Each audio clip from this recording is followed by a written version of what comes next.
Welcome sa munting YouTube channel natin guys.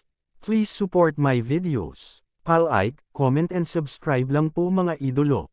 Maraming salamat po. Story Present, Myriad World Inventory Box. Kabanata 1451. Bata, hindi ko inaasahan na ganoon ka kay Aman, ngunit may mga bagay na hindi kayang lutisin ng pera. Tumingin ang lolo ni Suyamo kay Huang Feng at sinabi. Hindi rin inaasahan ni Huang Feng na isang araw, sasabihin sa kanya, may mga bagay na hindi kayang lutisin ng pera. Alam mo, siya ay isang mahirap na tao sa simula. Ang iba lang ang minamala sa kanya in terms of money. Ngayon, sa wakas, may nagsabi ng ganoong mga salita sa kanya. Bahagyang ngumiti si Huang Feng, at pagkatapos ay sinabi sa lolo ni Suyamo, hindi malulutas ng pera ang lahat. Ngunit hindi ko nais na lubos na umasa sa pera upang malutas ang problemang ito. Gusto ko lang magdagdag ng kaunting problema. Mamaya, sa birthday party, gusto kong makita kung sino ang pipiliin mo.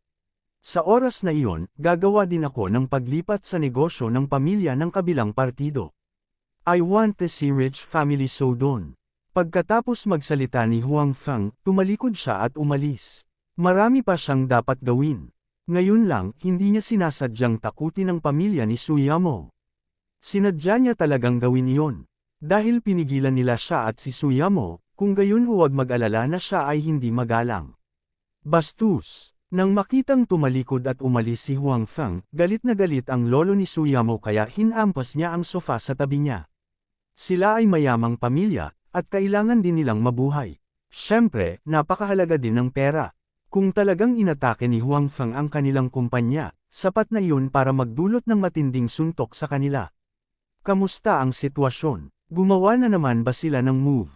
Tinanong ng lolo ni Suyamo ang taong namamahala sa negosyo sa pamilya. Sa oras na ito, nagkataong tumunog ang telepono ng tao. Ito ay ang parehong numero lamang ngayon. Mabilis niya itong pinulot. Hindi nagtagal, ibinaba na niya ang telepono, at napakapangit ng mukha niya. Anong wala? Sabihin mo sa akin. Nag-aalalang tanong ng tiyahin ni Suyamo. Ang dalawang kumpanyang iyon ang pangunahing pinagkukunan ng kita ng kanilang pamilya. Kung wala ang pagsasali ng dugo ng dalawang kumpanya, paano nila mabubuhay ang dati nilang marangyang buhay? Tell me, may bad news ka ba? Tanong din ng lolo ni Suyamo. Sa katunayan, hindi siya kalmado gaya ng nasa harap niya ngayon ni Huang Feng. Binigyan din niya ng malaking kahalagahan ang dalawang kumpanyang ito. Bagamat may iba pang industriya ang pamilyang Su, kitang-kita na ang dalawang nakalistang kumpanyang ito ang pinakamahalaga. Ang presyo ng stock ay tumama sa limitasyon. Sabi ng lalaki, aling pamilya, pareho silang naabot ang limitasyon. Natatakot na sabi ng taong iyon, halatang handa ang kabilang partido. Bumili sila ng malaking bilang ng mga shares ng kumpanya noon at ibinenta na lang ito ng walang pagpipigil. At saka, nagkalat sila ng hindi magandang balita. Napakatalino ng paraan ng kabilang partido. Kaya't mabilis na bumagsak ang dalawang shares. Lahat ng ito ay nasa limitasyon pababa. Kahit na ang lolo ni Suyamo ay nakahanda sa pag-iisip, ang kanyang puso ay tumibok pa rin nang marinig niya ang balita. Wala pang 10 minuto mula nang tumawag si Huang Feng, at talagang bumagsak ang mga stock ng dalawang kumpanya. Ito ay masyadong mabilis. Yes, the other party's operation without care about the cost. We can't react at all, sabi ng lalaki. Pagkatapos noon, sinulyapan niya si Suyamo. Alam nilang lahat na si Huang Feng ang nasa likod ng bagay na ito. Maliban kay Suyamo, ang ibang naruroon ay mukhang napakasama.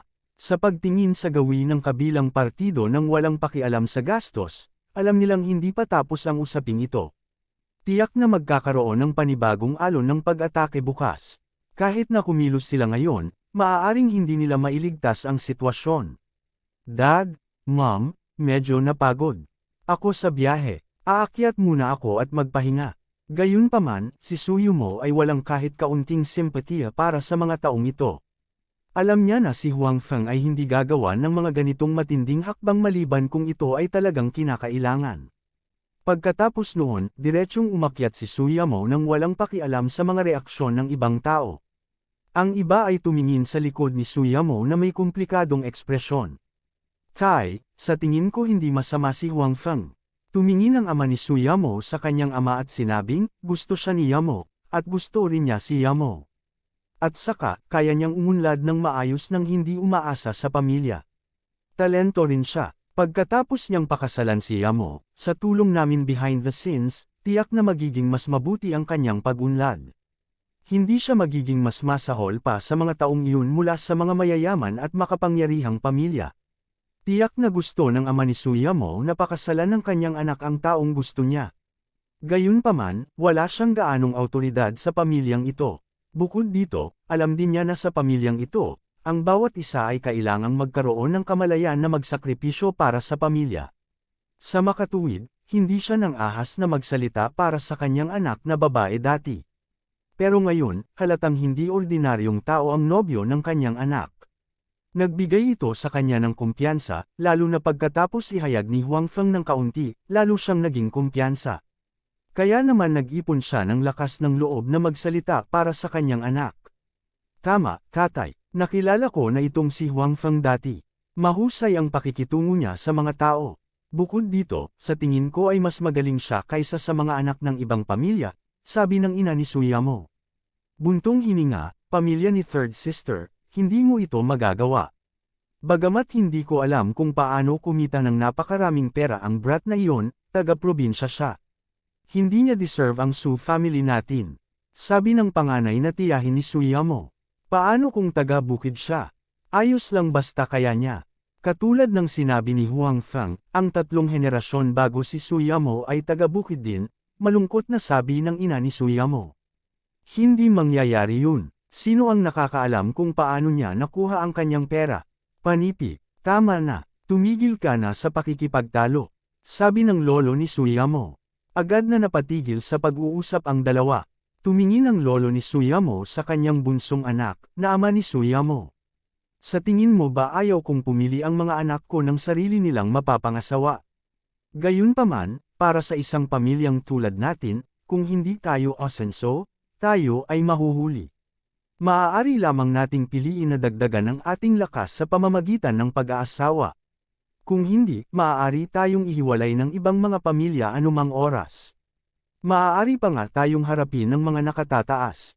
Ang pamilya Zhou ay isang buhay na halimbawa. Panipi, kakaiba talaga ang Zhou family. Wala pang balita noon, at bigla silang hinarap. Medyo nagulat ang panganay na tiyuhin ni Suyamo. Sa katunayan, ang mayayaman at makapangyarihang mga pamilya sa kabisera ay masyadong interesado sa mga gawain ng pamilya Zhou. Tutal wala namang balita kanina. Kahit na gusto ng mga nakatataas na harapin ang mayaman at makapangyarihang mga pamilya, hindi ito ang pagkakataon ng pamilya Zhou na gawin ito. Maraming tao ang nahulaan na ang mga kaaway ng Zhou family ay nagtutulungan sa mga nakatataas sa pagkakataong ito. Kung hindi, hindi nila haharapin ang pamilya Zhou. Kung tungkol sa katotohanan na namatay si Lord Zhou sa isang aksidente sa sasakyan, maraming tao ang nakaalam nito, ngunit wala silang pakialam. Sa kanilang opinyon, hindi sapat ang pagpapasya sa kapalaran ng Zhou family. Kung tutuusin, nagawa na ni Lord Zhou noon. Kabanata 1452, dahil din sa insidente ng pamilya Zhou sa pagkakataong ito kaya naalala ng iba pang mayaman at makapangyarihang pamilya sa kabisera ang krisis. Ito ay pareho para kay Old Master Su. Nakita rin niya ang krisis mula sa pangyayaring ito. Ang kanyang pamilya ay hindi itinuturing na pinakamataas na pamilya sa kabisera. Sa mga mayaman at makapangyarihang pamilya, hindi ito kasing ayos ng tila. Ang panganib ay umiral anumang oras. Mahirap igarantya na walang ibang pamilya ang gagawa ng hakbang sa pamilyang Su. Kapag dumating ang oras na iyon, ito ay magiging isang kompetisyon ng lakas. Kaya naman, iniisip ni Old Master Su kung paano dagdagan ang lakas ng kanyang pamilya. Kung hindi dahil sa pamilya Zhou, hindi direktang sasang-ayon si Old Master Zhou sa usapin sa pagitan ni Huang Feng at Suyamo. Gayunpaman, nang makitang napakahusay ni Huang Feng, tiyak na bibigyan niya siya ng pagkakataon. Tulad ng sinabi ng ina ni Suyamo, ang kakayahan ni Huang Feng ay hindi isang bagay na maaaring taglayin ng ikalawa o ikatlong henerasyon ng iba pang mayaman at makapangyarihang pamilya sa kabisera. Hinangaan din ni Old Master Su si Huang Feng mula sa kaibuturan ng kanyang puso. Gayunpaman, malinaw na walang gaanong oras para sa pamilya Su at Huang Feng ngayon. Kinailangan nilang dagdagan kaagad ang kanilang lakas upang maprotektahan ang kanilang sarili. Ikalawang kapatid, ito ay isang pagkakataon. Dapat kang umakyat. Gagamitin ko ang mga koneksyon ng pamilyang Su para tulungan ka. Sa pagkakataong ito, kung hindi ka pa rin makakaakyat, ang pamilyang Su natin ay talagang nasa panganib, sabi ni Old Master Su. Bagamat sa panlabas, ang Su family ay isa pa ring malaking pamilya sa Imperial Capital, ngunit sa dilim, hindi sila nagsasaya. Ang malalaking pamilyang ito sa Imperial Capital ay palaging may kooperatiba at mapagkompetensyang relasyon. Hindi na hinintay ng lahat na bumagsak ang ibang pamilya. Sa ganoong paraan, magkakaroon sila ng isang mas kaunting kakompetensya. Pagdating sa henerasyon ng ama ni Suyamo, ang pamilyang Su ay halatang mas masahol pa kaysa sa ibang mga pamilya. Sa pagkakataong ito, kung ma-promote ang pangalawang tiyuhin ni Suyamo, magkakaroon sila ng magandang kinabukasan. Kung hindi, ito ay talagang masama. Kapag na-promote ang katunggali, hindi na sila bibigyan ng isa pang pagkakataon. Salamat, tatay, masayang sabi ng pangalawang tiyuhin ni Suyamo. Mga magulang ni Suyamo, kailangan nyo ring tulungan si Yamo. Alam kong mahirap tanggapin, ngunit ginagawa ko ito para sa kapakanan ng pamilya Suyamo. Sabi ng lolo ni Suyamo sa mga magulang ni Suyamo. Naunawaan din ng mga magulang ni Suyamo ang kanyang mga paghihirap. Pagkatapos ng lahat, narinig nila ang tungkol sa nangyari sa pamilya Joe. Hindi nila maiwasang makaramdam ng kagipitan ng ang napakalaking pamilya ay nalipol ng ganoon kadali. Wala silang choice kundi isakripisyo si Yumo. Gayunpaman, hindi pa rin comfortable ang mga magulang ni Suyamo sa pagsasakripisyo ng panghabang buhay na kaligayahan ng kanilang anak na babae upang makamit ang kanilang layunin. Kakausapin ko siya, sabi ng ina ni Suyamo. Bagamat hindi sila komportable, alam din nila na walang paraan upang baguhin ang bagay na ito. Gaano kabuti kung ang pamilya ni Huang Feng ay may malakas na background. Sa kabilang banda, natural na hindi alam ni Huang Feng na dahil sa nangyari sa pagitan niya at ng Young Lord Zhou, nagdagdag siya ng gulo sa relasyon nila ni Suyamo. Pagkatapos niyang iwan ang pamilyang Su, iniisip niya kung paano hikayatin ang pamilyang Su na sumang-ayon sa relasyon nila ni Suyamo. Bagamat inutusan na niya ang kanyang mga nasasakupan na kumilos laban sa kumpanya ng pamilyang Su, ang pangunahing layunin ni Huang Feng ay bigyan ng babala ang pamilyang Su. Hindi niya talaga gustong sirain ang pamilya Su, kaya kailangan pa niyang mag-isip ng solusyon. Matagal itong pinag-isipan ni Huang Feng. Tila ang iilang tao lang ang makakatulong sa kanya. Hindi ba gusto ng mga taong iyon na siya ay laging mag-ambag sa bansa? Pagkatapos ay dapat bigyan siya ng ilang mga benepisyo. Sa karamihan, maglalabas siya ng ibibigay sa bansa kapalit ng kanilang suporta. Sa pag-iisip nito, nag-dial si Huang Feng ng numero ng telepono. Ilang tao lamang sa bansa ang nakakaalam ng numero ng teleponong ito, at hindi sila nang ahas na tawagan ito. Binigyan si Huang Feng ng numerong ito ng mga taong iyon noong umalis siya noong huling pagkakataon. Ipinaliwanag ni Huang Feng ang kanyang layunin ng pagtawag, at syempre, ipinahayag din ang kanyang sinseridad. Syempre, nangako rin ang kabilang partido na tutulungan siya hanggat maaari. Pagkatapos ay ibinaba ni Huang Feng ang telepono. Gayunpaman, pagkatapos ibaba ang telepono, hindi pa rin sigurado si Huang Feng na talagang matutulungan siya ng mga taong iyon. Kung tutuusin, nakadepende pa rin ito sa ugali ng pamilyang Su. Gayunpaman, kung ang mga malalaking shot na iyon ay lumitaw, maaaring mayroong isang punto ng pagbabago. Sa kabilang banda, matapos ibaba ang tawag kay Huang Feng, ang number 1 na opisyal ay nagsabi sa mga taong nakapaligid sa kanya ng mingiti, ang taong iyon ay humihingi ng tulong. Dahil ba sa girlfriend niya? Sabi ni Matandang Li. Sa oras na ito, ang lahat ay nasa isang conference room at naghahanda para sa isang pulong. Bilang resulta, dumating ang tawag sa telepono ni Huang Feng. Tama si Old Li. Sobrang pinahahalagahan ng lalaking iyon ang kanyang kasintahan. Gayunpaman, ang ugali ng pamilyang Su ay tila napakasama.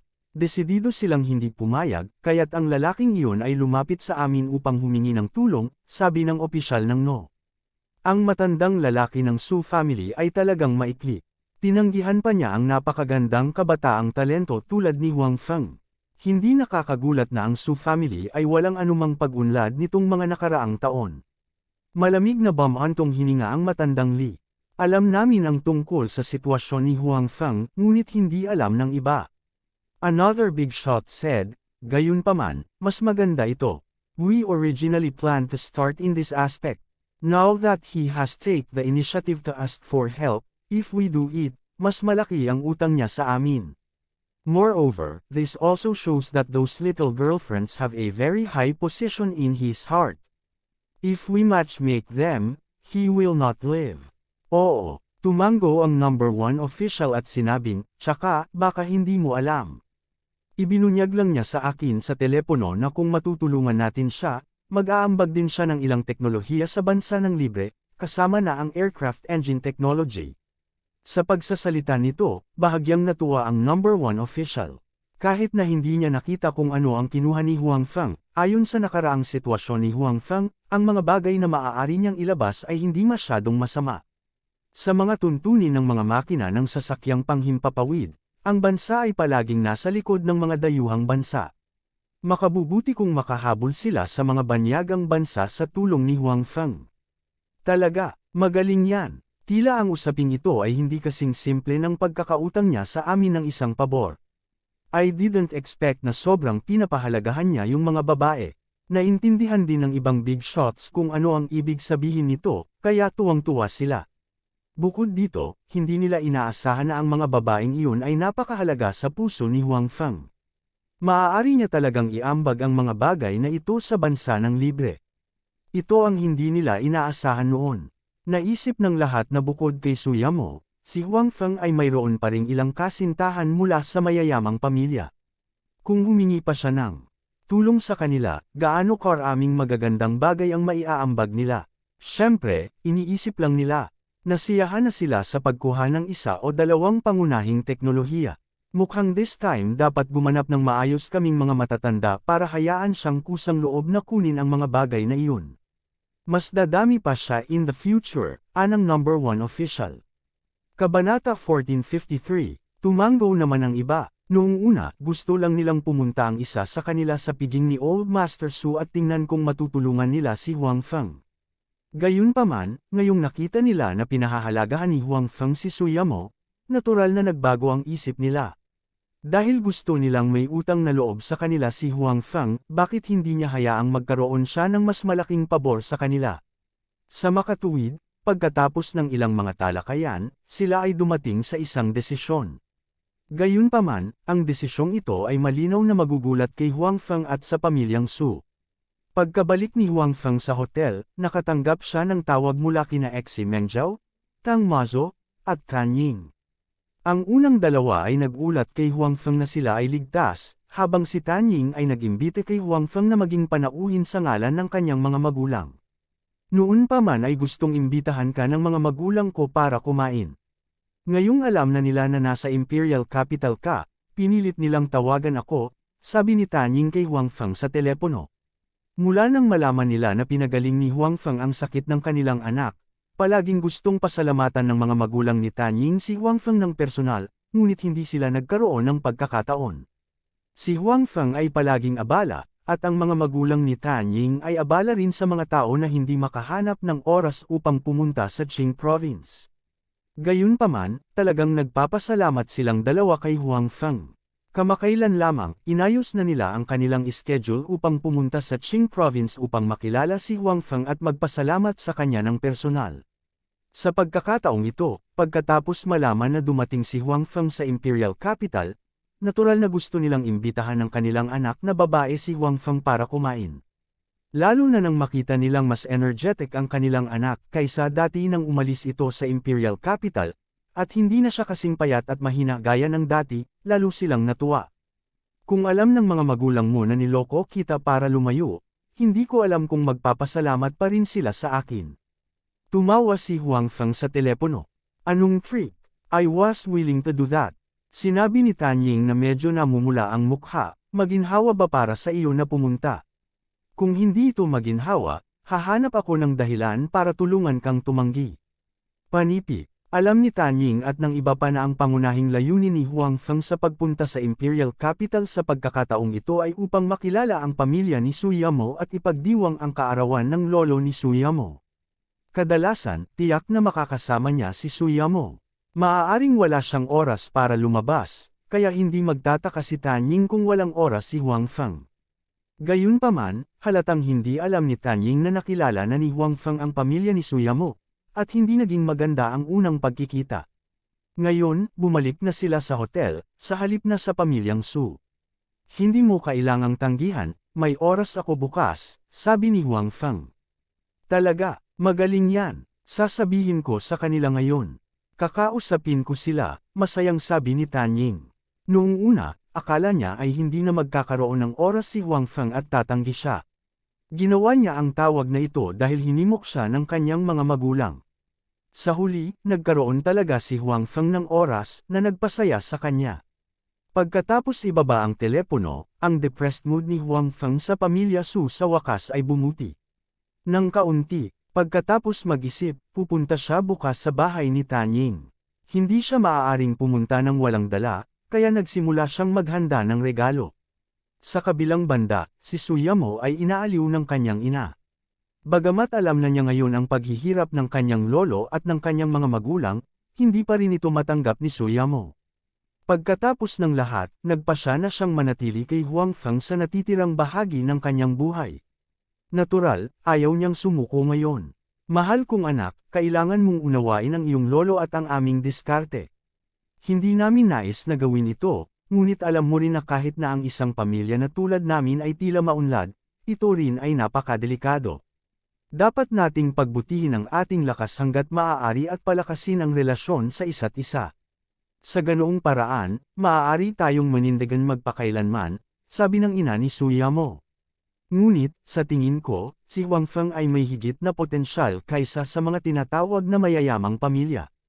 Hanggat si Huang Feng ay binibigyan ng panahon, maaari siyang maging pinakamalakas na suporta sa aming pamilyang Su. Ito ay isang bagay na hindi magagawa ng mga mayayamang pamilyang iyon, sabi ni Suyamo. Alam ni Suyamo ang sikreto ng storage box ni Huang Feng. Sa mahiwagang storage box na iyon, ang kinabukasan ni Huang Feng ay walang katapusan na maliwanag. Kung gusto ng pamilyang Su na umunlad, sa oras na ito, maaari silang umasa sa hita ni Huang Feng, pagkatapos ay maaari silang pumailang lang muli sa hinaharap.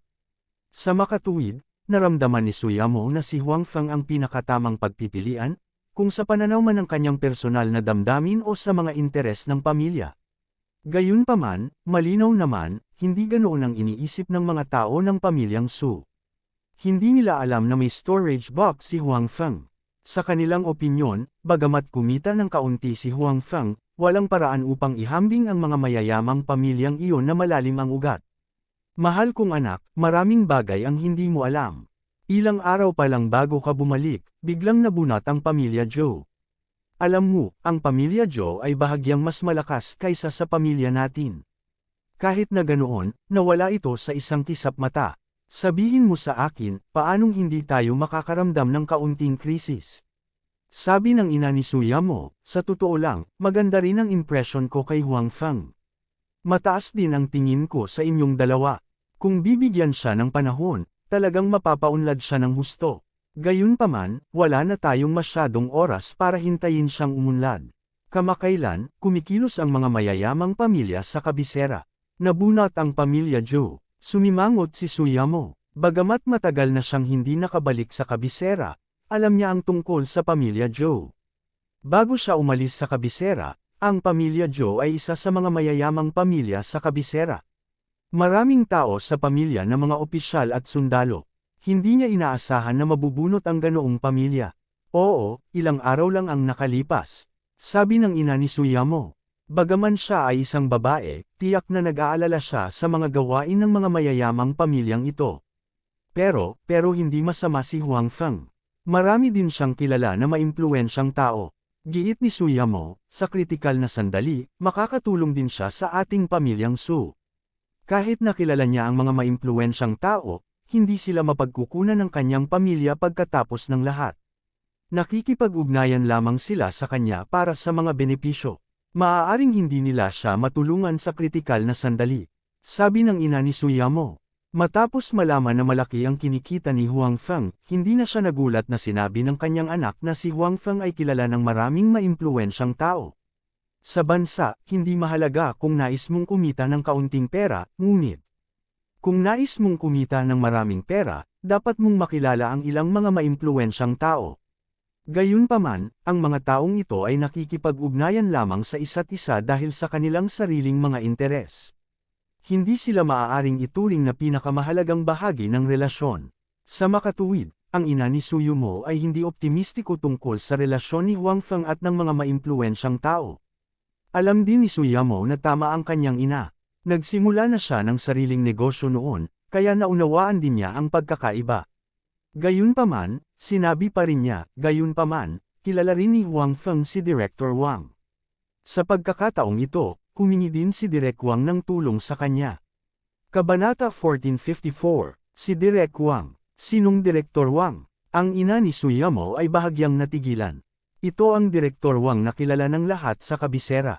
Siya ang may pananagutan sa pag-aalaga sa mga tao sa itaas. Sinabi ni Suyumo, sa pagkakataong ito, dahil din sa imbitasyon ni Direktor Wang kaya maagang dumating si Huang Feng sa kabisera. Paano nakilala ni Huang Feng si Direk Wang? Lalong naguluhan ng ina ni Suyumo. Ayon sa iniisip ng ina ni Suyumo, karaniwang hindi nakikipag-ugnayan si Director Wang sa mga ordinaryong tao.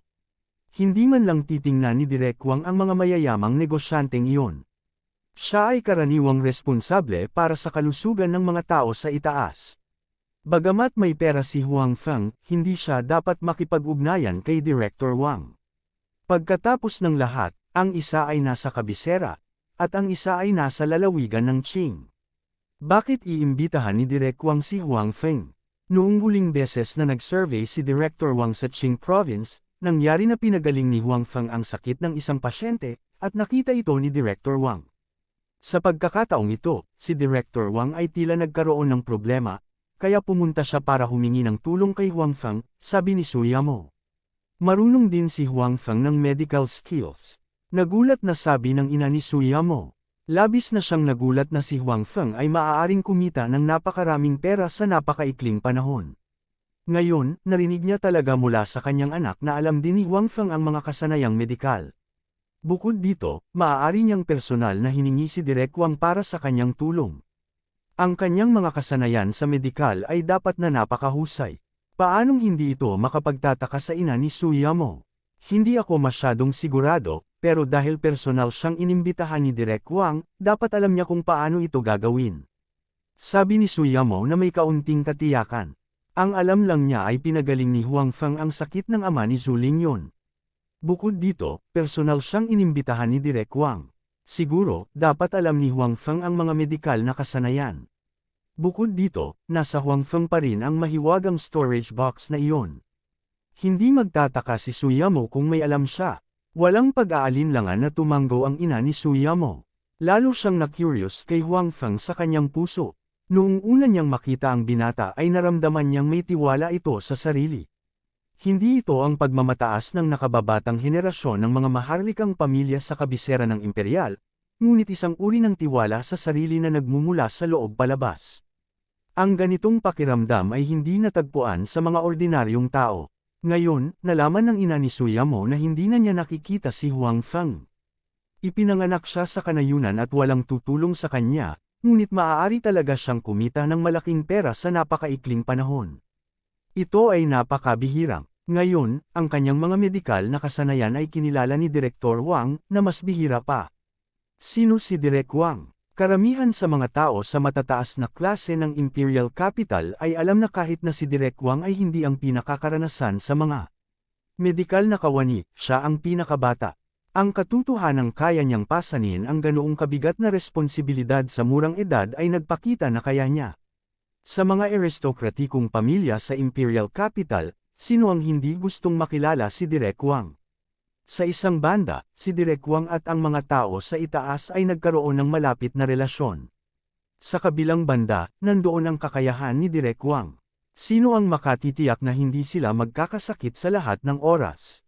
Kung may malubhang karamdaman, mas malaki ang pag-asa na mapagaling ito sa tulong ni Director Wang. Ngayon, si Director Wang, na napakapopular, ay talagang nag-imbita kay Huang Feng.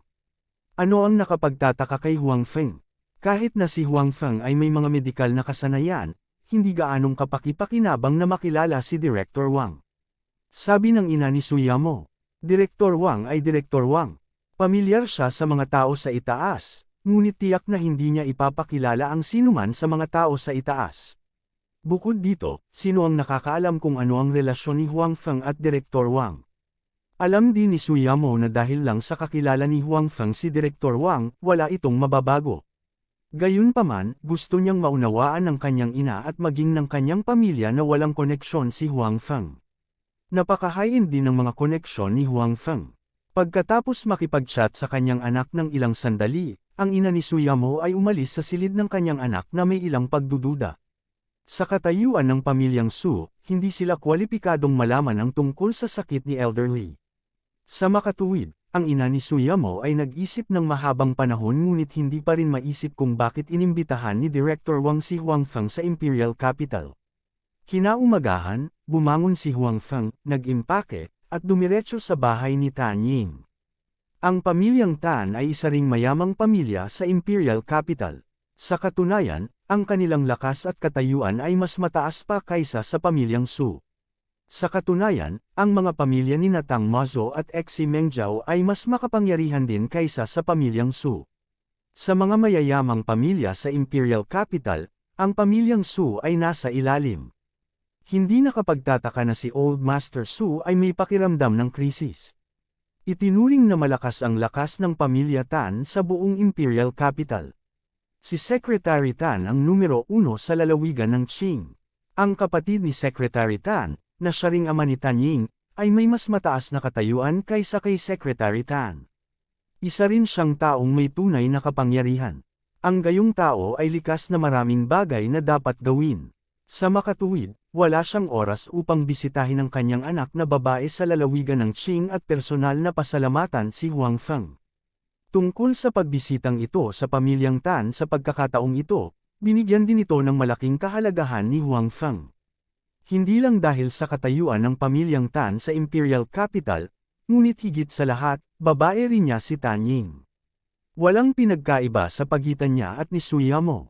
Hindi magiging iba ang pakikitungo ni Huang Feng sa kanya. Huang Feng, nandito ka. Nang kakababa pa lang ni Huang Feng sa sasakyan, nakita niyang naghihintay na si Tan Ying sa pintuan. Ngayon, espesyal siyang naglagay ng make-up para magmukhang mas bata at maganda. Sa sandaling makita niya si Huang Feng, tuwang-tuwa siyang tumakbo patungo kay Huang Feng. Hindi siya reserved na parang babae. Sa katunayan, kapag si Huang Feng ay nakikipag-ugnayan kay Tan Ying, bagaman si Tan Ying ay minsan ay nagpapakita ng kasiglahan ng isang batang babae, kadalasan, siya ay napakatahimik at hindi nagpapahayag ng kanyang panloob na mga saloobin. Gayunpaman, si Tan Ying ay malinaw na naiiba ngayon. May didisguise ng ngiti sa mukha niya. Nang tumakbo siya patungo kay Huang Feng, wala siyang pakialam sa kanyang imahe. Marahil ito ang totoong side niya. Dati, laging may kasamang ibang babae si Huang Feng, kaya hindi tuluyang bumitaw si Tan Ying. Ngayon, si Huang Feng ay ganap na pag-aari niya. Kaya naman sobrang saya niya. Sa pag-iisip nito, medyo nakonsensya si Huang Feng. Marahil ang ibang mga babae ay may kaparehong ideya kay Tan Ying. Upang makasama siya, sila ay matulungin sa isa't isa. Tumakbo ng dahan-dahan. Huwag kang mahulog. Nakita ni Huang Feng si Tan Ying na tumatakbo sa kanyang tabi at sinabing, "Okay lang. Kasama ko rin ang mga kapatid ko sa paglilinang." Sabi ni Tan Ying. Ang mga kapatid na babae na sinasabi niya ay natural na si Suyamo at iba pa. Habang sinasabi niya ito, hinawakan ni Tan Ying ang braso ni Huang Feng at inakay siya papasok. "Bilasan mo at pumasok. Naghihintay na ang mga magulang ko. Hindi ka ba natatakot na itaboy nila ako?" Ngumiti si Huang Feng. "Hindi ako natatakot." Nakapout na sabi ni Tan Ying na sobrang cute. Gayunpaman, nang lumakad sila sa pintuan, ibinaba pa rin ni Tan Ying ang kamay ni Huang Feng nang may konsensya. Pagkatapos, pumasok siya. Pagkatapos ng lahat, hindi niya sinabi sa kanyang pamilya ang tungkol sa mga bagay sa pagitan nila ni Huang Feng. Kabanata 1456. Ganyan naman. Nagpout si Tan Ying at sinabing, napaka-cute niyang tingnan, at nagtawanan ang tatlo pang nasa eksena. Siya nga pala, Xiao Fang, bakit ka pumunta sa kabisera ngayon?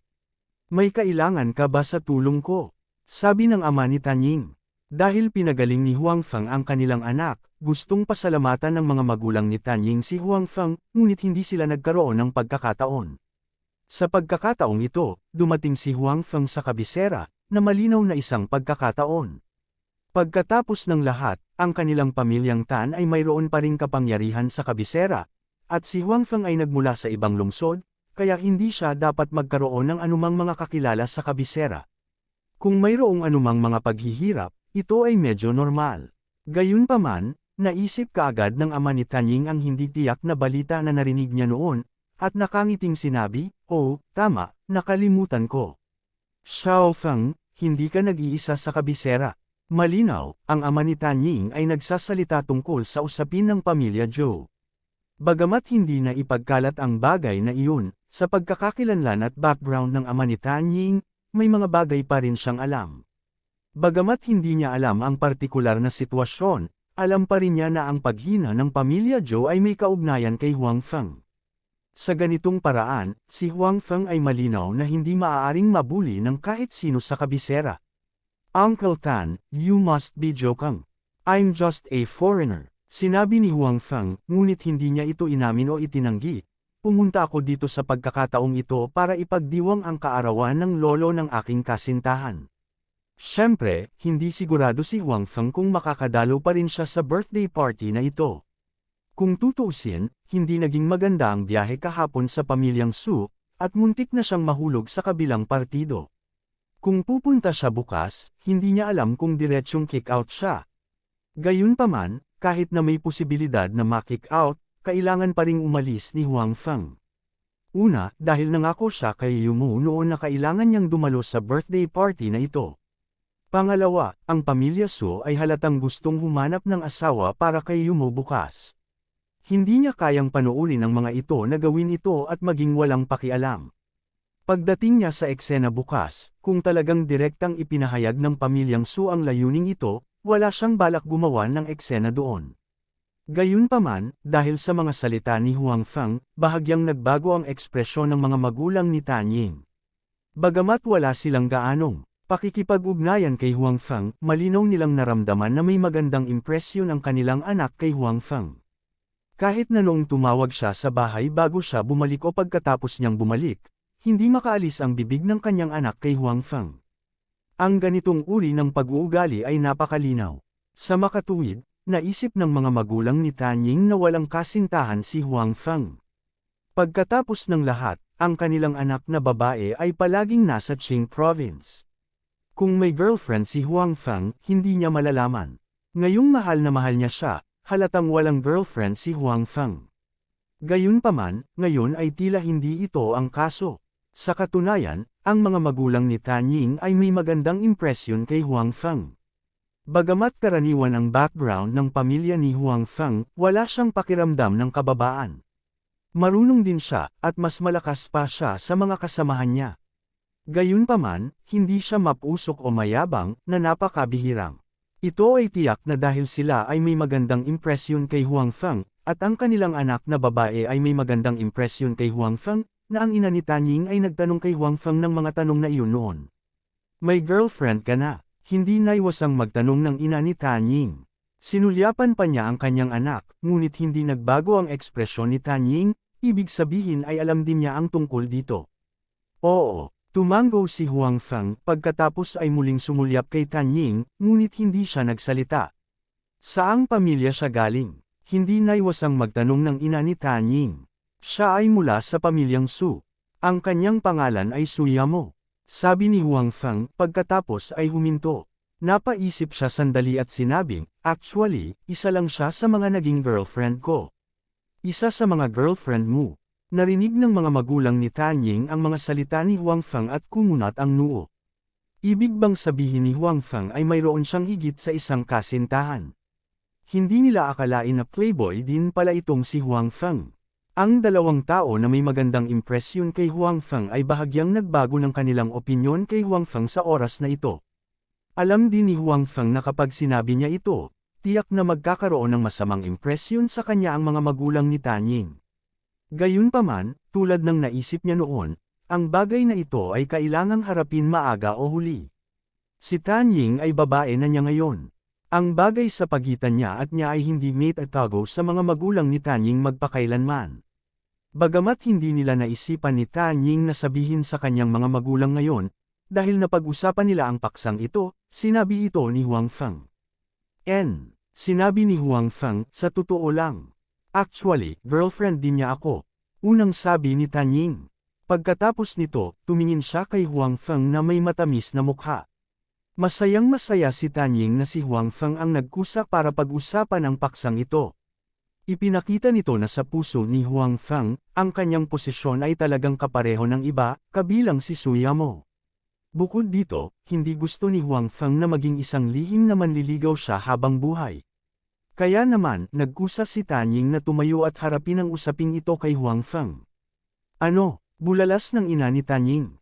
Maging ang ama ni Tan Ying, ang pinuno ng Imperial Capital, ay nabigla sa oras na ito. Tila, hindi niya inaasahan na ganoon ang sasabihin ng kanyang anak. Sinabi ko na girlfriend din ako ni Huang Feng. Sabi ni Tan Ying nang hindi nagbabago ang kanyang ekspresyon. Nai-imagine niya na ganito ang ekspresyon ng mga magulang niya dati. Ying, anong kalokohan ang pinagsasabi mo? Malungkot na sabi ng ina ni Tan Ying. Kung walang girlfriend si Huang Feng, hindi siya magagalit kapag sinabi ng kanyang anak ang ganoong bagay. Iisipin, panyang hayaan si Huang Feng na maging manugang niya. Gayunpaman, ngayong halatang may ibang babae si Huang Feng, nakadikit pa rin sa kanya ang kanyang anak. Siyempre, hindi siya nasisiyahan. Wala akong sinabing kalokohan. I just like Huang Feng. I just want to be his woman. Sabi ni Tan Ying na may matatag na ekspresyon. Ang kanyang saloobin ay nagbigay ng sakit sa ulo ng kanyang mga magulang. Kilalang-kilala nila ang kanilang anak na babae. Bagamat mukha siyang bata, sa sandaling nagpasya siya sa isang bagay, napakahirap na baguhin ang kanyang isip. Ying, bata ka pa. Maraming bagay ang hindi mo maintindihan. Sabi din ng tatay ni Tan Ying. Hindi ako bata. Nakipagtalo si Tan Ying. Alam ko ang sinasabi at ginagawa ko. Buong buhay ko na ang desisyon ni Huang Feng. Walang kwenta kung tumutol ka. Paano mo nakakausap ang mga magulang mo ng ganyan? Medyo nagalit din ang ama ni Tan Ying. Inilabas ni Tan Ying ang kanyang dila. Hindi siya natatakot na magalit ang kanyang ama. Simula bata pa lang ay hindi na siya gustong pag-alitan ng kanyang ama. Kabanata 1457. Hindi na kayanan ng ama ni Tan Ying na pag-alitan siya. Kung tutuusin, nag-iisang anak na babae niya. Dati, nagkaroon siya ng anorexia at muntik ng mamatay. Dahil dito, lalo pa siyang naghangad sa kanyang pinakamamahal na anak na babae sa kanyang puso. Gayunpaman, dahil lang sa hindi niya matiis na pag-alitan ng kanyang anak, hindi ito nangangahulugan na papayag siya sa bagay na ito. Sa totoo lang, talagang ayaw niyang pumayag sa bagay na ito sa kanyang puso. Pagkatapos ng lahat, ito ang kanyang nag-iisang anak na babae. Siya ang anak na babae na lagi niyang pinagmamasdan. Ano ang kanyang katayuan? Paano niya papayagan ang kanyang anak na makasama ang isang playboy na ganito?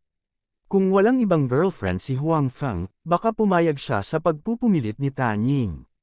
Gayunpaman, ang kasalukuyang sitwasyon ay malinaw na hindi ganoon. Huang Feng, ang aking anak na babae ay bata pa at wala pa sa gulang. Gayunpaman, bilang isang lalaki, dapat mong maunawaan ang iyong responsibilidad. Pinipigilan mo ang aking anak na babae sa pamamagitan ng paggawa nito, at pinipigilan mo rin ang ibang mga babae, sabi ng ama ni Tan Ying. Tito Tan, parang hindi ko na sila pinipigilan, sabi ni Huang Feng. Sumulyap siya kay Tan Ying at nagpatuloy, minsan naisipan kong isuko ang isa sa kanila, pero na-realize ko na hindi ko kaya. Mahal ko sila, at pareho sila ng posisyon sa puso ko. At saka, naniniwala ako na mahal nila ako. Kaya naman pumayag pa rin silang makasama ako sa ganoong sitwasyon. Akala nila kaya ko silang ibigay sa kanila ng kaligayahan. Dahil hindi na nila ako pinagkakatiwalaan, kaya ko silang mawala ng tiwala. Tama na, sinabi rin ni Tan Ying, Thai, hindi kayo kami. Bakit sa tingin mo hindi talaga tayo masaya? Sa katunayan, sa panahong ito, nakasama ko ang ilang kapatid na babae sa Qing Province. Magkasundo kami, hindi ito ang iniisip mo. Panipi, magkasama kayo. Nag-aalalang tanong ng ina ni Tanying. Oo, nahihiyang tumanggo si Tanying. Gayunpaman, hindi niya sinabi na nakatira lang siya sa lugar ni Huang Feng. Wala siyang anumang relasyon kay Huang Feng. Anong meron sa second brother? Hinayaan ko siyang alagaan ang anak ko, pero ayos lang siya, galit na sabi ng ama ni Tanying. Galit na sabi ng ama ni Tanying. Malinaw, dapat na alaga ang mabuti ni Secretary Tan ang kanyang anak nang pumunta ito sa Qing Province. Sa huli, nagka-boyfriend ang kanyang anak at nakitira pa nga sa iba, pero hindi niya alam. Masyado siyang pabaya. Ang hindi alam ng ama ni Tanying ay si Secretary Tan ay itinago rin ni Tanying sa dilim. Alam ni Secretary Tan na gusto ni Tanying si Huang Feng, ngunit hindi niya alam kung hanggang saan na ang pag-unlad ni Tanying at Huang Feng. Paminsan-minsan lang nananatili si Tanying sa villa, at ang dahilan ay kasama niya ang kanyang mga kaibigan.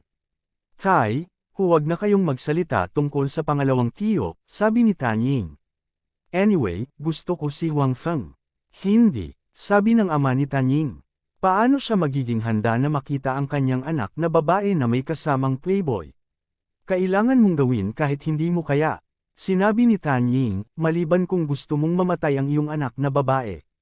Anong ibig mong sabihin? Sinabi ng ina ni Tanying, mahal kong anak, huwag kang gagawa ng katangahan. Obviously, natatakot ang ina ni Tanying na baka gumawa ng katangahan ang kanyang anak dahil sa bagay na ito. Hindi naman sa gusto kong gumawa ng katangahan, pero ngayon lang ako makakain ng pagkain na niluto ni Huang Feng. Kung kakainin ko ang pagkain ng ibang tao, isusuka ko pa rin. Hindi ako makakain. Kung hindi mo ako papayagan na makasama si Huang Feng, hindi ba't humihiling sa akin na mamatay? Sabi ni Tanying. Isa ito sa mga pamamaraan na naisip ni Tanying at Huang Feng noon, at hindi ito kasinungalingan. Pagkatapos ng lahat, si Tanying ay hindi makakain ng pagkain ng ibang tao ngayon. Gayunpaman, pagkatapos niyang kunin ang Immortal Book, maaari niyang kainin ang pagkain niluto ng mag-isa. Gayunpaman, halatang hindi basta-basta mapag-uusapan ang Immortal Book, kaya hindi naman mali na sabihin niyang hindi siya makakain ng pagkain ng iba. Kumunat ang noo ng mga magulang ni Tanying. Naalala lang nila na simula nang bumalik ang kanilang anak kahapon, wala talaga itong kinakain sa bahay. Kinain din niya ang steamed buns na dala niya para sa hapunan at ininom ang lugaw sa kanyang thermos cup sa umaga. Dati, akala nila kababalik lang ng anak nila at hindi sanay sa pagkain sa bahay, pero ngayon parang hindi na. Gayunpaman, mayroon ba talagang kakaibang bagay? Ang dating sakit ng kanilang anak na babae ay gumaling, ngunit maaari lamang niyang kainin ang pagkaing niluto ni Huang Feng ng mag-isa. Hindi ka naniniwala, tama. Kakainin ko ngayon para makita mo. Gaya ng sinabi ni Tanying, dinampot niya ang isang saging sa tabi niya, binalatan ito at kumagad. Tapos medyo namutla yung mukha niya tapos hindi niya napigil ang samuka. Iniluwa pa niya ang ilang lugaw na kinain niya kinaumagahan. Anong ginagawa mo? Naniniwala kami sa iyo. Naniniwala kami sa iyo. Tumigil ka sa pagkain. Nakita ng mga magulang ni Tanying ang sitwasyong ito at biglang nataranta. Maging si Huang Feng ay ganoon din. Hindi niya inaasahan na kakain si Tanying ng biglaan, ngunit ipinakita rin ito kung gaano siya kapilit na makasama siya sa kanyang puso. Si Tanying ay talagang hindi makakain ng mga bagay na ito. Karaniwang gusto niyang kumain ng mga prutas, ngunit lahat ito ay pinoproseso ni Huang Feng. Bagamat ang proseso ay hindi naman masyadong nakalok, at maaaring ito ay isang simpleng pinggan, maaari niyang kainin ang mga ito pagkatapos dumaan sa mga kamay ni Huang Feng. Nagsuka si Tanying saglit bago siya tumigil. Gayunpaman, ang kanyang mukha ay medyo pangit, na nagpalungkot sa kanyang mga magulang. Tila naisip nila ang kanilang anak na pinahihirapan ng kakaibang sakit na iyon at ang mga araw na gusto na nitong mamatay. At ngayon naniwala na rin sila sa mga salita ng kanilang anak. Hindi mapeke ang pagsusuka ng kanilang anak ngayon. Tila makakain lang siya ng pagkain niluto ni Huang Feng. Dahil dito ay lubhang nag-alinlangan ang mga magulang ni Tanying. Siyempre, umaasa sila na ang kanilang anak na babae ay makakahanap ng isang mabuting asawa, isang taong nagmamahal sa kanya ng buong puso. Hindi nila inaasahan na ang kabilang partido ay magkakaroon ng isang kilalang background ng pamilya, basta ang kabilang partido ay tinatrato ng buong puso ang kanilang anak na babae. Gayunpaman, ngayon ang kanilang anak na babae ay umibig kay Huang Feng, at maaari lamang niyang kainin ang pagkaing niluto ni Huang Feng. Dahil dito ay lubhang nag-alinlangan ang mga magulang ni Tan Ying. Malinaw, kung pipigilan nila sina Huang Feng at Tan Ying, hindi nila maaaring hilingin kay Huang Feng na magluto para kay Tan Ying araw-araw. Kung gayon, baka malagay muli sa panganib ang buhay ng kanilang anak. Huang Feng, maaari mo bang ipanggap ko na pakikitunguhan mong mabuti ang aking anak sa buong buhay niya? Pagkaraan ng mahabang panahon, tumangala ang ama ni Tan Ying kay Huang Feng at nagtanong. Siyempre, pangako, sabi ni Huang Feng na may seryosong mukha. Sige, hindi ako tatutol sa relasyon nyo. Pero, kapag nalaman kong binubuli mo ang anak ko, pahihirapan kita kahit kailangan kong magbitiw sa posisyon ko. Naiintindihan mo ba? Nagbabala ang ama ni Tan Ying. Hindi tumutol ang ina ni Tan Ying sa sinabi ng asawa.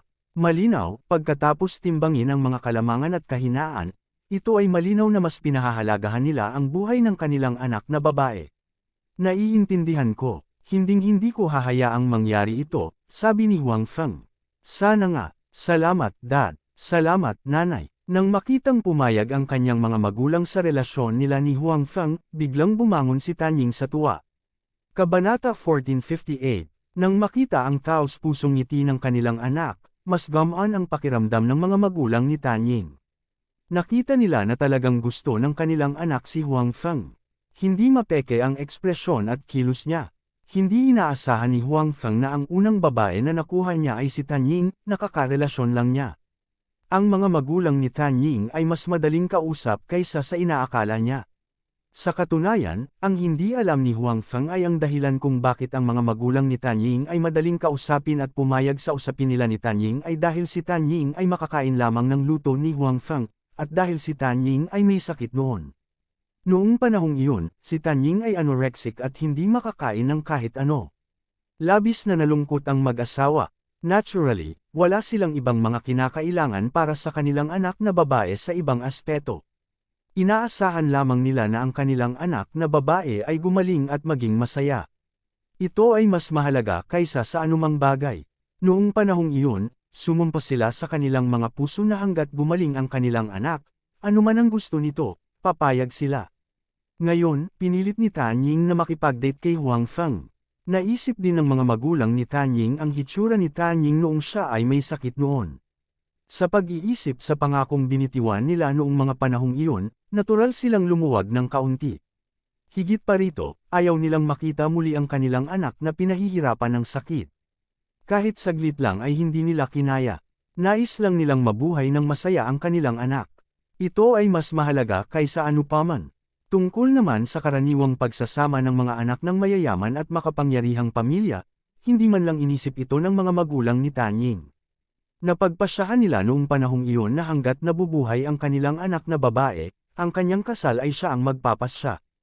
Hindi nakikialam ang dalawa, kahit sino pa ang matagpuan ni Tan Ying, basta gusto niya ito, susuportahan siya ng mga ito. Gayunpaman, halatang hindi inaasahan ng dalawa na si Huang Feng ang pipiliin ni Tan Ying. Hindi dahil hindi sapat si Huang Feng para sa kanilang anak, ngunit mayroon ng kasintahan si Huang Feng. Ito ay hindi katanggap-tanggap sa kanila. Gayunpaman, ito ay hindi katanggap-tanggap. Sa huli, tinanggap nila ang desisyon ng kanilang anak dahil sa pangakong binitiwan nila sa kanilang mga puso. Kasabay nito, sila, na, mula sa mayaman at makapangyarihang mga pamilya, ay mas mahusay sa pagtanggap ng katotohanan na ang isang matagumpay na tao ay may ilang mga kababaihan kaysa sa mga ordinaryong tao. Nang maayos ang usapin, halos tanghali na. Si Huang Feng ang personal na nagluto para sa kanila.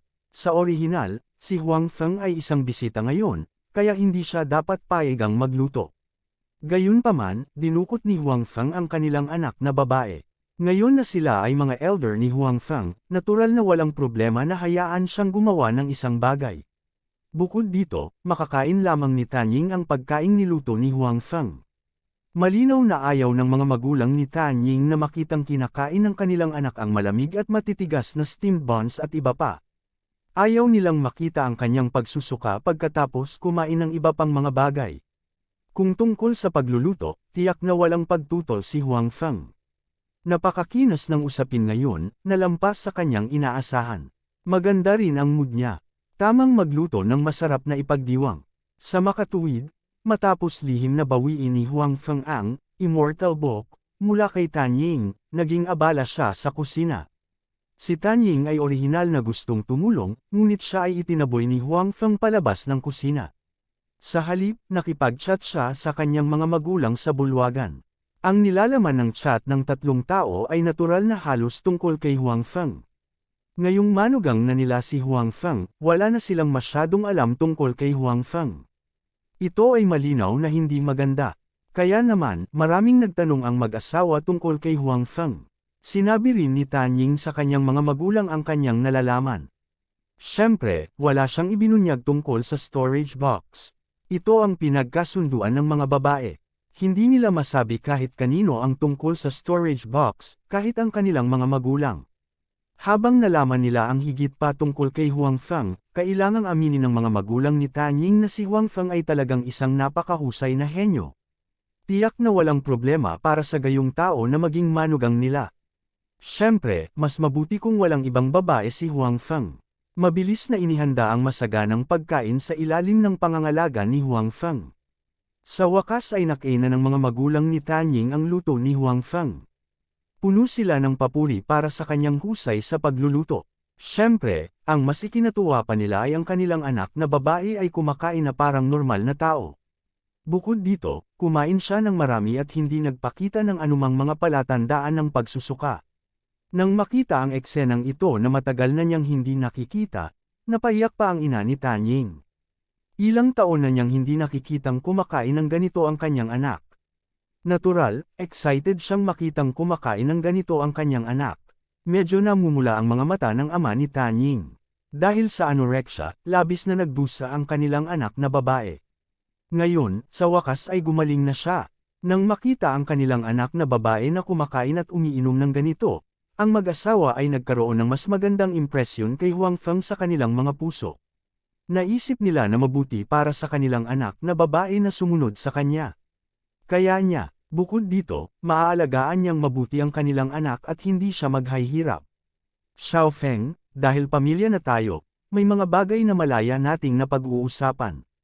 Kinuha ni Secretary Tan ang isang piraso ng tadyang para sa kanyang anak at tumingin kay Huang Feng. Ang mangkok ni Tan Ying ay nakatambak na ng maraming pagkain, na lahat ay ibinigay sa kanya ng kanyang mga magulang. Tito Tan, kung mayroon kang sasabihin, sabihin mo lang, sabi ni Huang Feng. I just heard some things about you from Ying'er. I have to say that you are very capable and develop very fast. However, there will be some trouble in the future. Domestic or foreign financial groups, they might have the eyes on you. They want your company and your technology. You must be prepared. Yung mga taong handang gawin ang lahat para kumita, sabi ng ama ni Tan Ying. Alam ko ito, mayroon na akong ilang kaugnay na pagsasaayos, sabi ni Huang Feng. Hindi inisip ni Huang Feng na nakakaalarma ang mga salita ng ama ni Tan Ying. Alam niya ang ginawa ni Manager Wu sa Changzhou Group. Ginamit niya ang lahat ng paraan. Ang mga taong ito ay gagawin ang lahat para sa kita. Dapat ay nakabantay si Huang Feng. Pagkatapos ng lahat, sa mga tuntunin ng teknolohiya at kapangyarihan sa kita, ang kanyang sariling mga kumpanya ay mas malakas kaysa sa nakaraang Changzhou Group. Hindi katakataka na sila ay puntiryahin. Si Huang Feng ay talagang nag-ayos. Marami na siyang ipinagpalit na alipin. Ang mga aliping ito ay napakalakas. Karaniwan silang nakatago at gumagawa ng mga gawaing panseguridad. Hindi man lang naisip ni Huang Feng na irehistro sila. Sana lang ay hindi malalaman ng outside world ang kanilang existence. Palagi silang nagtatago sa dilim at pinuprotektahan ang kanilang ari-arian.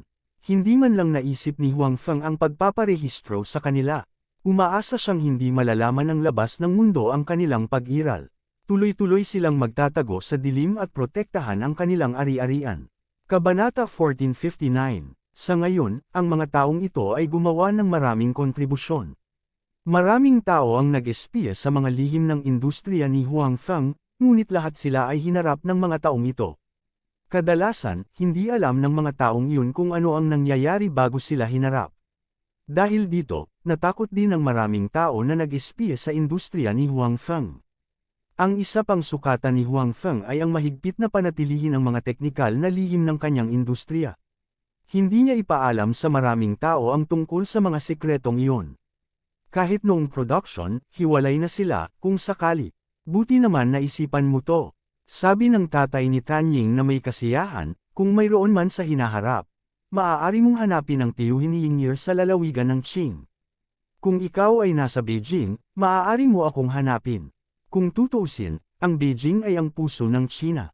Kung gusto mong palawakin ang iyong industriya, dapat kang pumunta dito. Okay, tumango si Huang Feng at sinabing, sa katunayan, ang ilan sa aking mga industriya ay dumating na, at ang iba ay susunod na.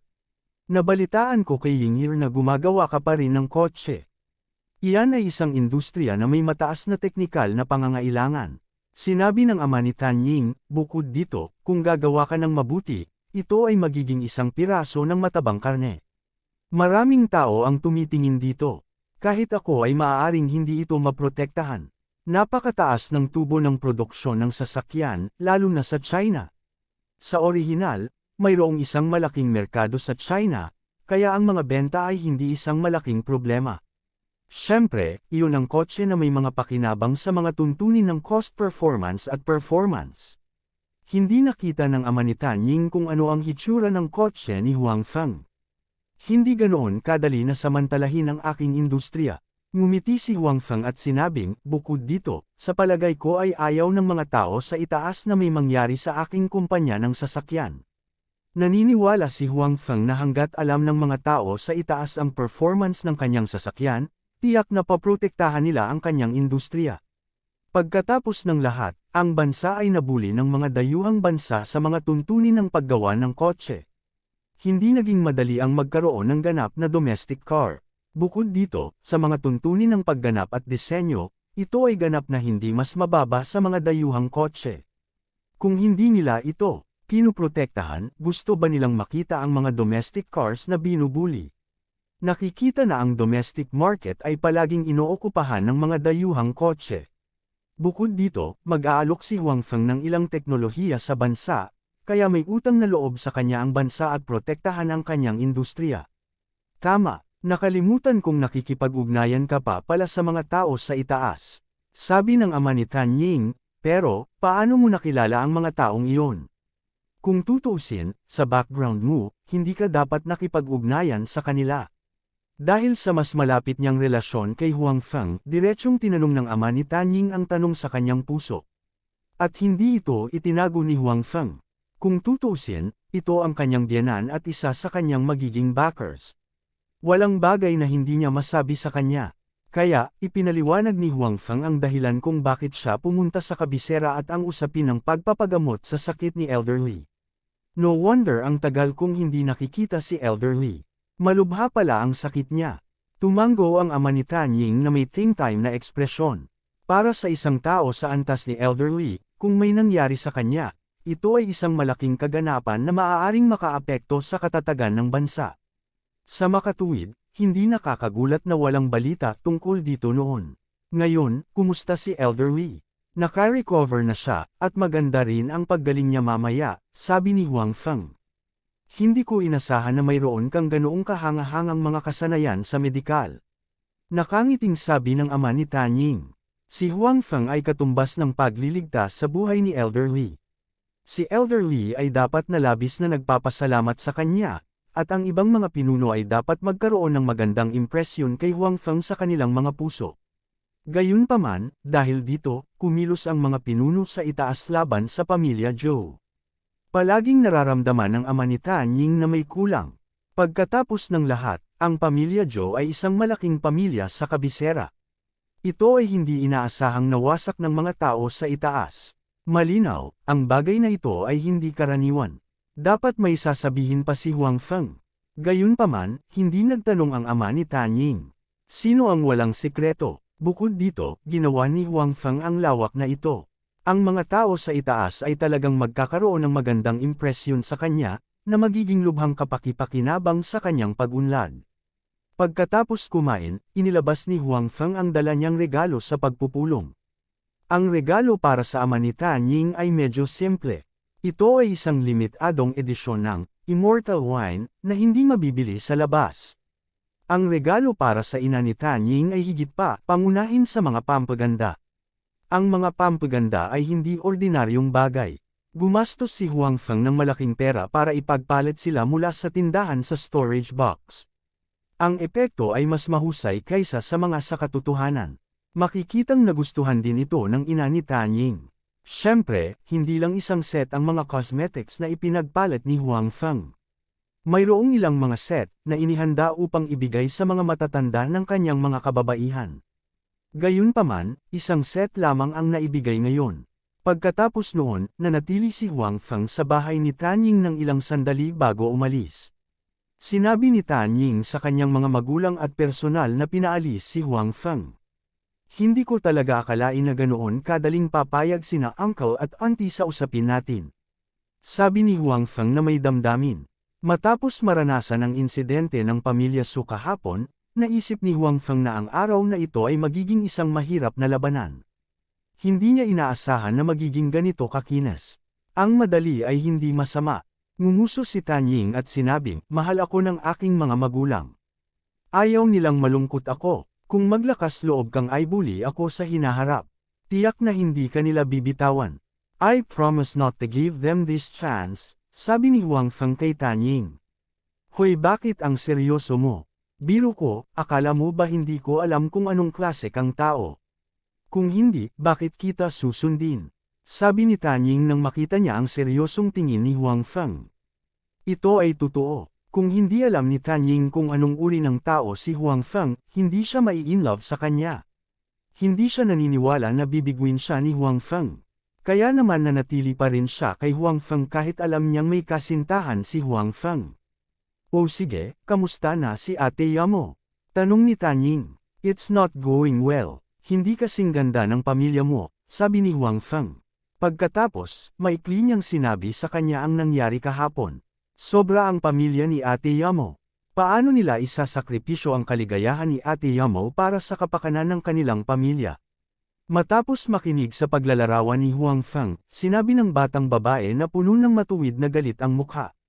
Halata namang ganoon din ang nararamdaman niya sa sitwasyon ni Yamo. Nagalit din siya sa ugali ng kanyang pamilya. Dahil sa naunang karamdaman ni Tanying at pagmamahal ng kanyang mga magulang sa kanya, walang sino man ang humiling sa kanya na magpakasal para sa kapakanan ng kanyang pamilya. Kaya naman, nang marinig niya ang tungkol sa kaayusan ng pamilya ni Sister Yamo, natural na hindi niya ito matiis. Kabanata 1450. Hindi lahat ng magulang ng pamilya ay kasing bukas ng isip mo. Hinawakan ni Huang Feng ang ulo ni Tanying at sinabi. Itinagilid ni Tanying ang kanyang ulo at nag-isip sandali. Then, she smiled proudly and said, totoo naman.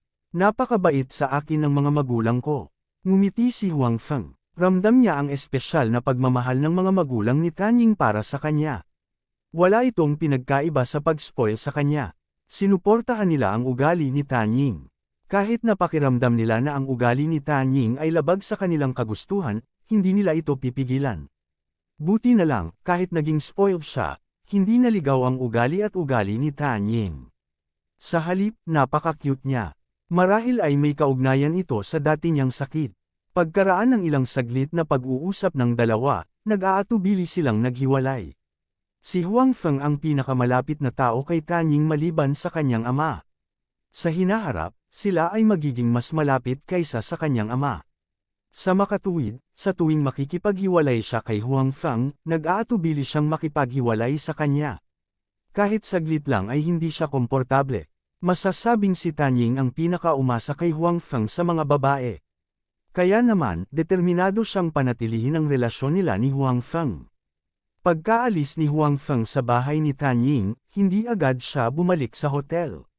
Sa halip, binisita niya si Elder Li. Bagamat natapos na ang acupuncture at ang iba pang gawain sa pagpapagaling ay inisikaso ni Director Wang at ng iba pa, gusto pa rin ni Huang Feng na tingnan. Makatitiyak ito sa kanyang sarili, Elder Li, at sa iba pang mga boss. Sa mga tagalabas, napakahiwaga at mahirap makapasok sa tirahan ni Old Li. Gayunpaman, si Huang Feng ay nakapasok at nakaalis ng walang harang. Nang makita siya ng mga gwardya, hindi man lang siya tinanong. Lahat ito ay nasa ilalim ng utos ni Old Lee. Nang dumating si Huang Feng, si Director Wang at ang iba pa ay kalalabas lang. Nagbabasa ng dyaryo si Elder Lee sa bakuran. Sa mga panahong ito, nagpapagaling pa siya. Bagamat nagsimula na siyang magtrabaho, ang tindi ng trabaho ay tiyak na mas magaan kaysa dati. Little Huang, nandito ka. Nakita ni Elder Lee si Huang Feng at nakangiting sinabi. Sa sandaling marinig ni Huang Feng ang pangalang ito, nakaramdam siya ng kaunting awkward.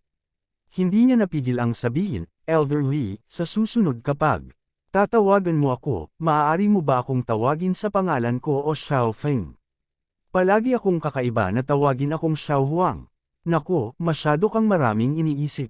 Tumawa ang matandang Lee at sinabing, okay, tatawagan kitang Little Feng mula ngayon. Iyan ang nagpapagaan sa aking pakiramdam, nakangiting sabi ni Huang Feng. Pagkatapos nito, binigyan ni Huang Feng ng check-up si Elder Lee. Bagamat hindi gumamit si Huang Feng ng anumang kagamitan, ang resulta ng kanyang pagsusuri ay lubos na nakakumbinsi kay Director Wang at sa iba pa, pati na kay Elder Lee at sa iba pang malalaking shot. Magaling ka nang gumaling. Sa loob ng ilang araw, dapat wala ng problema, sabi ni Huang Feng pagkatapos suriin ang kalagayan ni Old Lee. Only you would dare to say that. Gusto ng mga yon na manatili ako sa bahay ng 1 o 2 buwan pa. Hindi ba ako mapilayan kung ganoon? Sabi ni Elder Lee. Ang mga lalaking iyon na sinasabi niya ay si Director Wang at ang iba pa. Gusto rin nilang makasigurado. Kung tutuusin, hindi ordinaryo ang pagkakakilanlan ni Elder Lee. Walang maaaring mangyari sa iyo, nakangiting sabi ni Huang Feng. Ano ang espesyal sa aking pagkakakilanlan? Ako ay isang ordinaryong maliit na matanda. Sinabi ni Elder Lee, masyado silang maingat. Sumang-ayon din si Huang Feng sa pahayag ni Elder Lee. Gayunpaman, hindi ito masisisi kay Direk Wang at sa iba pa. Talagang gusto nilang tiyakin na walang problema kay Elder Lee. Hindi sila kasing ingat ni Huang Feng. Okay, let's not talk about my matter. How's your matter? Balita ko hindi ka naging maganda kahapon. Sinabi ni Elder Lee kay Huang Feng. Tumango si Huang Feng. Ayaw niyang itago ito. Tutal, tinawagan niya ang number 1 chief kahapon para humingi ng tulong. Walang kakaiba sa pagkaalam ni Elder Lee tungkol sa bagay na ito. I didn't expect na may time na matatalo ka pala, haha. Masayang tumawa si Elder Lee. Dati, napakakalma ni Huang Feng sa harap niya at ilang iba pang malalaking putok. Mas mahusay pa siyang gumanap kaysa sa maraming tao na nakakita ng malalaking eksena. Gayunpaman, si Huang Feng ay binata pa. Hindi alintana kung si Elder Lee o ang iba pang mga elder, lahat sila ay labis na nagulat at humanga sa kanyang ugali. Hindi niya inaasahang mapahiya siya ng pamilya Su sa pagkakataong ito. Natural, si Elder Lee ay kailangang tumawa ng kaunti. Kuya Lee, huwag mo akong biro. Maraming beses na akong natalo. Sinabi ni Huang Feng, kahapon, nangako sa akin ang hepe na tutulungan niya ako. Maaari mo bang sabihin sa akin kung paano niya ito gagawin? Paano ko malalaman? Business niya yun. Sabi ni Elder Lee, kung gusto mong magtanong, dapat mo siyang tanungin. Panipi, malinaw, si Elder Lee at ilang iba pang malalaking shot ay naghahanda upang bigyan ng sorpresa si Huang Feng. Sa makatuwid, kahit magtanong si Huang Feng, walang sinabi si Elder Lee. Wala akong lakas ng loob na tanungin siya, sabi ni Huang Feng. Pagkatapos ay maghintay ka, dahil nangako siya sa iyo, tiyak na tutulong siya, sabi ni Elder Lee. Okay, walang ibang pagpipilian si Huang Feng. Ito ang tanging paraan. Pagkatapos umalis sa lugar ni Elder Lee, bumalik si Huang Feng sa kanyang hotel. Gayunpaman, hindi nagtagal pagkatapos niyang bumalik sa hotel, dumating sina Xi Mengzhao at Tang Mazo. Sabay silang tatlo na lumabas para kumain. Napag-usapan din nila ang pagpunta ni Huang Feng sa bahay ni Su Yamo. Mukhang napakahirap hawakan ng usaping ito. Sinabi ni Xi Mengzhao, mukhang nagpasya ang pamilya ni Sister Yamo na maghanap ng isang tao mula sa isang mayamang pamilya para sa kanya. Sa tingin ko ang bagay na ito ay may kinalaman sa pamilya Zhou, sabi ni Tang Mazo. Bahagyang natigilan si Huang Feng. Ang pamilya Zhou. Aling pamilya Zhou? Panipi, isa lang ang pamilyang Zhou sa bilog ng mga mayamang pamilya sa kabisera. Oh, tama, dapat sabihin na ang pamilya Zhou ay hindi na isang mayamang pamilya ngayon. Ang mga presentable ay lahat ay hinarap, sabi ni Tang Mazo. Narinig ko rin ang tungkol dito. Masyadong mabilis ang pakikitungo sa pamilyang Zhou. Ang ibang mga pamilya ay wala man lang oras para mag-react. Nagdulot ng malaking epekto ang bagay na ito. May mga taong nagsasabi na ang mga nakatataas ay gustong gumawa ng hakbang sa mayayaman at makapangyarihang mga pamilya, sabi ni Xi Mengzhao. Bagamat kara-rating lang nina Xi Mengzhao at Tang Mazo sa kabisera, sila ay may sariling lupon kung tutuusin. Bukod dito, ang kani-kanilang pamilya ay miyembro din ng matataas na uri sa kabisera. Sa makatuwid, natural na mas mabilis nilang nakuha ang balita. Medyo nagulat si Huang Feng. Ngunit kung ano ang isang pagkakataon. Ito ba ang pamilyang Zhou na nagkaroon ng alitan sa kanya noon? Nabanggit din ng tatay ko ang bagay na ito kahapon. Medyo hindi matatag ang mga mayayamang pamilya sa Kapitolyo ngayon. Natatakot sila na sila ang susunod na target ng gobyerno, lalo na yung mga walang kakayahan. Sa tingin ko, baka naisip ito ng pamilya ni Sister Yamo, sabi ni Tang Mazo.